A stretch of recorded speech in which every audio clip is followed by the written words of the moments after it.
This is data recording 4.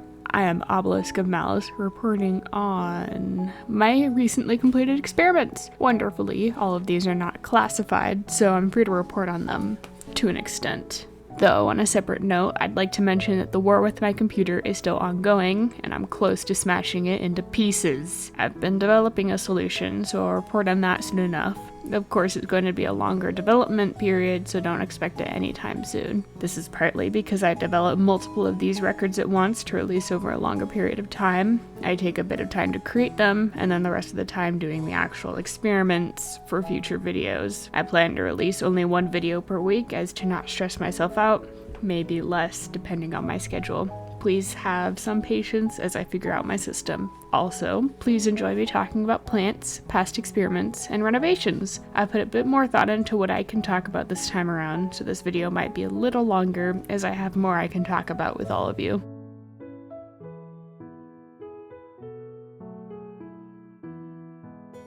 Experiment C329LV was started by Assistant 002, or Dialeer. I took it over about halfway into its research phase. C329LV is an experiment started before the creation of T84WD, or the Sentient Toxic Waste Disposal. C329LV is the experiment focused on creating and breeding carnivorous plants for the sake of organic waste disposal. Whilst T84WD is functional for destruction of anything I desire, including dangerous materials, the carnivorous plants would be able to make use and recycle of the natural energy held within all organic things, I believe. And as Goopy grows exponentially upon eating things, I finally decided to revisit ideas meant to make use of bodies of dead experiments, as Goopy is meant more for toxic waste disposal. This experiment may have been started by Dialeer, but due to her untimely death, it never left the phase of research. I don't particularly like plants, but this experiment has proven useful and quite entertaining, in more ways than one. On to what I did with it. Well, I could have definitely created a sentient plant, or perhaps one with a bit of free will. I don't want that. I want to be able to control every moment of their entire lives, you know, like a plant dictator. There of course would be normal ways to create these plants, but then I could also make them all terribly reminiscent of humanoids. Where does that begin? Well, of course that would begin with stomach acid. These plants will eat you, and you will die horribly, screaming. It's great. They could serve as wonderful little defender sentinels if I gave a crap, but I think I'd rather send the seeds for them to people I don't like.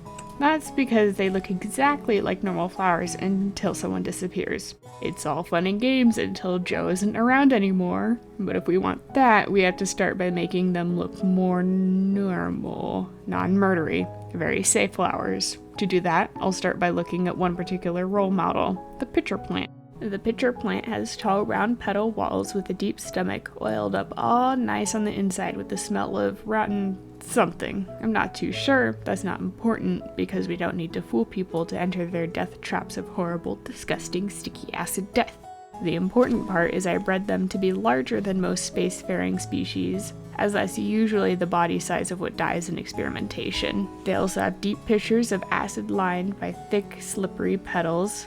The petals actually spread out to look a bit like a normal rose. I mean, if you backed up a bit so they were smaller. The thing is, that's not the flower of the plant. The flower of the plant sprouts what I like to call flesh berries. Flesh berries are made when the giant plant sprouts an actual flower stem, which grows flowers. When the flowers are pollinated, they form into the berries, a bit like squash or cherries.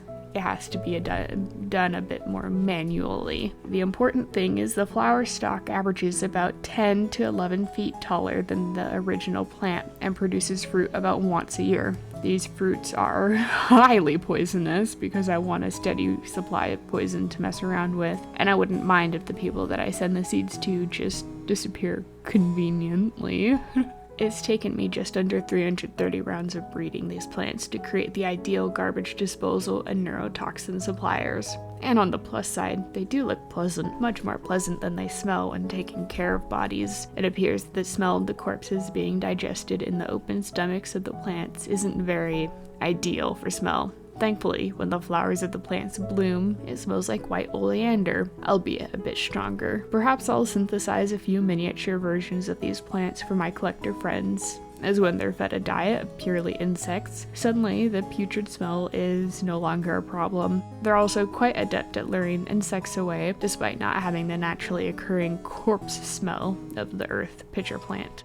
Sadly, some renovations were in order to properly contain these large monstrosities. I was forced to expand my already large bioterrarium, which is a bit like a greenhouse at the top of the station. That's actually what I planned to go over next, as I had to renovate quite a bit of the station in order to move things around properly and maximize the use of the already existent space. Experiment C329LV may have been a less entertaining experiment while actively working on it, but I'd say the results have exceeded expectations. As they swiftly and properly dispose of corpses I have little to no intention of using. Each corpse, of course, receives a proper burial send-off, but I don't have the time to be burying every dead thing on this damned station. Experiment C329LV is a mission success.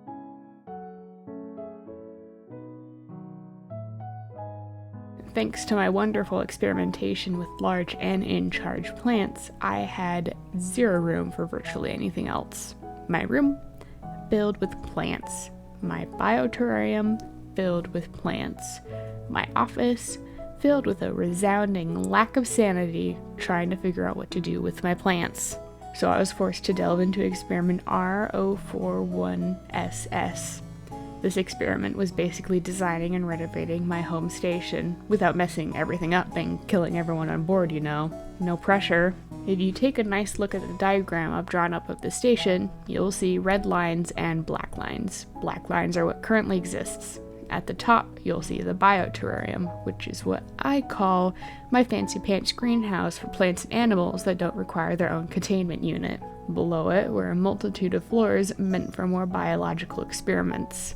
However, you'll notice that one half of the station up there is crossed out. That's because I expanded the bioterrarium to all the floors below it on one half of the station. Below that is the main hub. It connects everything together and holds most of the bedrooms for the assistants.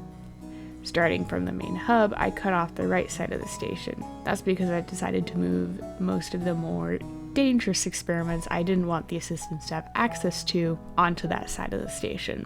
Then I removed it from the station and situated it somewhere else in the solar system. You don't need to know where. Below the main hub is the more important mechanical area of the station. It's where we do the majority of designing and building different machines. While I was working on the station, I extended the mechanic part of the station for more room, as a couple of the senior assistants have gone on to start their own experiments, often consisting of making robots and the such. I wanted them to have ample room to create without me breathing down their necks. There were also a few internal changes, upgrading wiring, moving experiments to more permanent housing, and other such things. Some of the things I had been putting off since creating the space station. The problem is, to do this, I had to deal with a few things.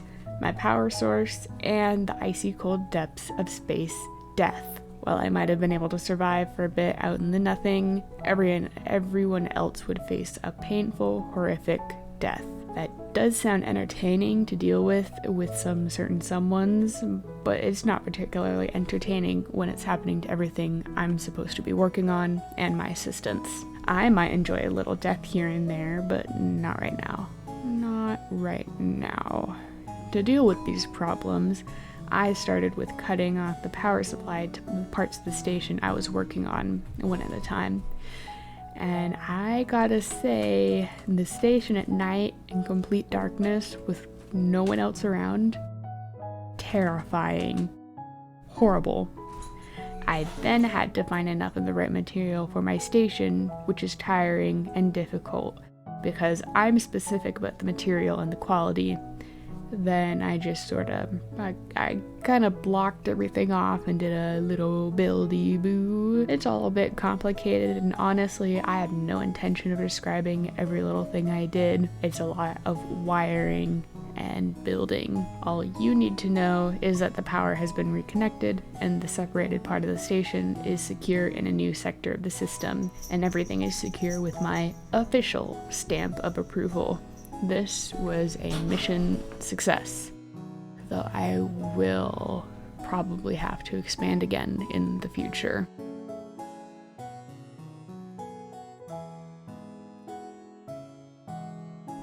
Now, I do realize it's been a hot minute since I've talked about UOOG, and as some interesting things have happened, I thought to update all of you. This is our experiment now. It's public. Anyway, I don't have to update much on the species itself, really, but more about their civilizations, as they've grown from independent tribes to larger tribes, or perhaps towns, cities. The specification isn't important to me at this moment. A few have made more permanent housing. Of course, each civilization is made to survive different conditions and serve different accommodations. What I'm saying is each little group made their civilization to achieve different things. Now, I'd like to remind you about our groups. Group 1, my control group. They do not know of my existence and are completely separated from the other two groups via a large landmass that mostly surrounds them. Group 2, the group in which have only been exposed to my inventions, such as a camera, a weapon, and a flashlight, I believe. They have theoretical access to Group 3, but have yet to make contact with them. Group 3, they've been exposed to both my physical self as well as my inventions. They have theoretical access to Group 2 and are surrounded by many small islands. Fun thing is that Group 1 has set up a nomadic lifestyle. They travel in a set path, kind of going in a very large circle within their area. They hunt the more seasonal prey within this area, mainly living off the land and finding more temporary cave shelters on the seafloor. Strangely, from what I've noticed, they leave a set group of people behind in each designated large cave shelter, and those people keep the cave prepared and stocked with supplies until the group comes back around. I have noticed they form some form of a religion, but it doesn't seem to be based on myself in any way. Group 1 seems to value community and nature more than the other two groups, and have tamed eel-esque creatures that assist them in hunting. They're more slim in build than the other two groups, with noticeably thicker scales, presumably for defense. Group 2 has begun to build permanent structures reminiscent of older towns. The buildings are tall, with open entrances built for customizable shelter rather than closed-off security like other structures, like my station. Group 2 values farming and permanent residence, building in one place rather than traveling. As they live in a colder environment, their fat stores are larger than the other groups, and they rest more often. They don't have an apparent religion quite yet, but they've definitely taken apart my machines and recreated them with a bit of functional success. Still, I do believe they've made progress toward understanding how they work. Group 2 appears to value advancement and security more than anything else, supporting those that discover new things. Their skin is thinner than when I first came across them, and they've begun to wear the skin of hunted animals as armor. Group 3 has multiple smaller settlements, choosing to split up their population based on differences in beliefs. They choose to worship my inventions and myself rather than work towards advancement, and regularly leave things out for me, such as food. Their statues have all begun to shift to different images, making the statue of me shift to have more features similar to their own. They make permanent structures, but rather than build them above the sea floor, they dig into the ground to create custom caves. There are multiple paths connecting the different civilizations, though I have little clue of whether or not the paths they used are used very often, or how large the inside of them really are under the ground. They seem to value community over everything else, choosing to keep the family close and closer, and absolutely shun anyone they don't like. I suppose I do find the relatively large amount of going into relationships with people in your family very concerning, but all I can really do now is watch and see what happens. Group 3 has thick slime with larger eyes meant to see in the dark, with smaller fins and larger claws than the other two groups. Overall, I still believe this is a mission success. I've learned much about religion and society, perhaps things I don't know how to feel about quite yet. I suppose I'll update you further in a later record.